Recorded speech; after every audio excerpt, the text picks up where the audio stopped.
Hey, it's Alex here. Moving to a new country is wild, right? I remember my first autumn in Canada, walking through a park, crunching maple leaves underfoot, and my friend Sarah saying, that leaf is more than just a leaf, it's the heart of Canada.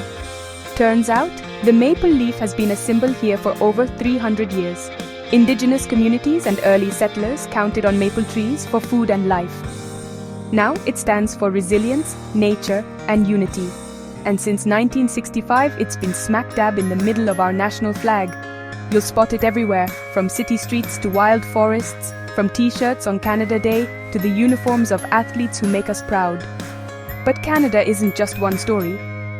The next stop on my journey was Old Quebec, where the air smells like fresh bread in history. There, Sarah pointed out the Fleur-de-lis waving on Quebec's flag.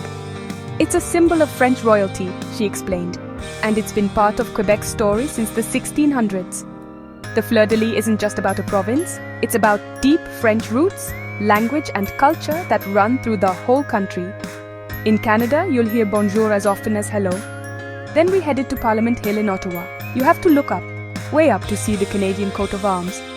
It's like a family portrait for the whole nation. Lions for England and Scotland, a harp for Ireland, the fleur-de-lis for France, and right at the bottom, 3 maple leaves for all Canadians. The motto reads, Mari Usque Ad Mare, from sea to shining sea. And you can't forget the Beaver. Sarah and I watched one build a dam on a quiet riverbank.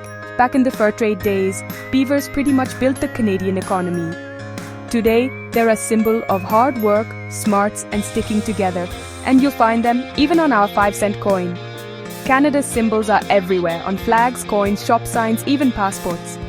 They connect our history, our cultures, and our dreams for the future. For me, learning these stories made me feel a little more at home here. So what Canadian symbol connects with you the most? Let me know down below.